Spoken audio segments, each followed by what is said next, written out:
ಪಾಲ್ತಡಿ ಗ್ರಾಮದ ಅಂಕತಡ್ಕ ಸಮೀಪದಲ್ಲಿ ನಿರ್ಗತಿಕ ಕುಟುಂಬವೊಂದಕ್ಕೆ ಸವಣೂರು ಗ್ರಾಮ ಪಂಚಾಯತ್ ಅಧ್ಯಕ್ಷೆ ಇಂದಿರಾ ಬಿಕೆ, ಸದಸ್ಯ ಸತೀಶ್ ಅಂಗಡಿಮೂಲೆ, ಸಾಮಾಜಿಕ ಕಾರ್ಯಕರ್ತ ವಿದ್ಯುತ್ ಗುತ್ತಿಗೆದಾರ ಸುಬ್ರಾಯಗೌಡ ಅವರ ನೇತೃತ್ವದಲ್ಲಿ ಚೆನ್ನಾವರ ಅಬುಧ್ಯೆಯ ಯುವಕ ಮಂಡಲ ಮತ್ತು ಮಂಜುನಾಥ ನಗರ ವಿವೇಕಾನಂದ ಯುವಕ ಮಂಡಲ ಇದರ ಸಹಭಾಗಿತ್ವದಲ್ಲಿ ಮನೆ ನಿರ್ಮಾಣ ಮಾಡುವ ಮೂಲಕ ಮಾದರಿ ಕಾರ್ಯ ಮಾಡಿದ್ದಾರೆ.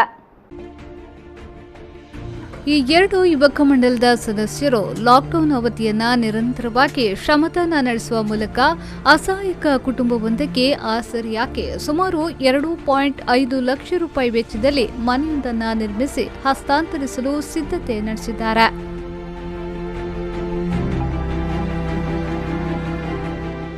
ಸವಣೂರು ಗ್ರಾಮ ಪಂಚಾಯತ್ನ ಪಾಲಡಿ ಗ್ರಾಮದ ಅಂಕತಡ್ಕದ ಮಾಣಿ ಎಂಬುವರ ಮಗಳು ಸುಂದರಿಯವರು ತನ್ನ ಮಕ್ಕಳಾದ ಆಶಾ, ಧನ್ವಿ, ಸನತ್ ಜೊತೆ ಸಣ್ಣ ಟರ್ಪಾಲ್ ಕಟ್ಟಿದ ಜೋಪಡಿಯಲ್ಲಿ ವಾಸವಾಗಿದ್ದಾರೆ. ಕಟ್ಟಿಗೆ ದಾಸ್ತಾನಿನಂತಿರುವ ಸಣ್ಣ ಮನೆ, ಅಡುಗೆ ಕೋಣೆಯಿಂದ ಹಿಡಿದು ಎಲ್ಲವೂ ಅದರಲ್ಲಿಯೇ ನಡೆಯಬೇಕು. ಮಳೆ ಬಂದರೆ ಸೋರುವ ಮೇಲ್ಚಾವಣೆ, ಭದ್ರತೆ ಎಲ್ಲವೇ ಇಲ್ಲ. ಇಂತಹ ಅಸಹಾಯಕ ಸ್ಥಿತಿಯಲ್ಲಿ ಜೀವನ ಕಳೆಯುತ್ತಿದೆ. ಲಾಕ್ಡೌನ್ ಸಂದರ್ಭದಲ್ಲಿ ಇಲ್ಲಿನ ಯುವಕ ಮಂಡಲ ಹಾಗೂ ಸೇವಾ ಭಾರತಿ ವತಿಯಿಂದ ಆಹಾರದ ಕಿಟ್ ಕೊಡುವ ಸಂದರ್ಭದಲ್ಲಿ ಇವರ ದಯನೀಯ ಸ್ಥಿತಿ ಕಂಡು ಈ ಮಳೆಗಾಲದಲ್ಲಿ ಈ ಮನೆಯಲ್ಲಿರುವುದು ಕಷ್ಟಕರ ಎಂಬುದನ್ನು ಅರಿತು ಮನೆ ನಿರ್ಮಾಣ ಕಾರ್ಯಕ್ಕೆ ಮುಂದಾಗಿದ್ರು. ಇದರಲ್ಲಿ ಸಂಪೂರ್ಣವಾಗಿ ಪಾಲ್ಗೊಂಡಂತಹ ಸುಮಾರು ಜನ ಸ್ವಯಂ ಸೇವಕರುಗಳು, ಎರಡು ಯುವಕ ಮಂಡಲಗಳ ಸದಸ್ಯರುಗಳು ತಮ್ಮ ಬಹಳ ಯಾವುದೇ ಫಲಾಪೇಕ್ಷೆ ಇಲ್ಲದೆ ಇಲ್ಲಿ ದುಡಿತಾ ಇದ್ದಾರೆ. ಈ ಒಂದು ಮನೆಯನ್ನು ನಿರ್ಮಿಸಿ ಇವರಿಗೆ ಆದಷ್ಟು ಬೇಗ ಹಸ್ತಾಂತರಿಸಬೇಕಂತ ನಾವೆಲ್ಲ ನಿರ್ಣಯಿಸಿದ್ದೇವೆ. ಅದೇ ರೀತಿ ಈ ದಿವಸ ನಾವು ಮಾಡಿನ ಕೆಲಸವನ್ನು ಶ್ರಮದಾನದ ಮೂಲಕ ಮಾಡ್ತಾ ಇದ್ದೇವೆ.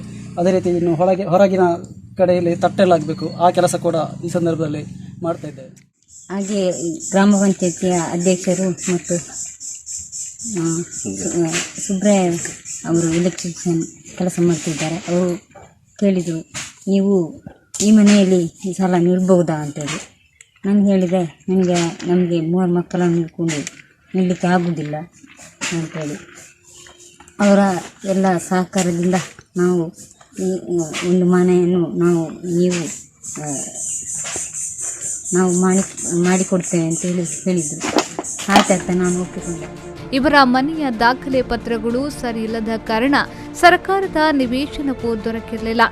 ಇದಕ್ಕಾಗಿ ವಾಟ್ಸಪ್ ಗ್ರೂಪ್ ಕಟ್ಟೋಣ ಬಾಳಿಕೊಂದು ಸೂರು ಎಂಬ ಗುಂಪು ರಚಿಸಿ ದಾನಿಗಳನ್ನ ಸೇರಿಸಿ ಯುವಕ ಮಂಡಲಗಳ ಸದಸ್ಯರನ್ನ ಸೇರಿಸಿ ಕಾರ್ಯೋನ್ಮುಖರಾದ್ರು. ಇದೀಗ ಮನೆ ನಿರ್ಮಾಣ ಕಾರ್ಯ ಮುಕ್ತಾಯ ಹಂತಕ್ಕೆ ತಲುಪಿದೆ. ಅನೀಶ್, ವಿ4 ನ್ಯೂಸ್ 24/7 ಪುತ್ತೂರು.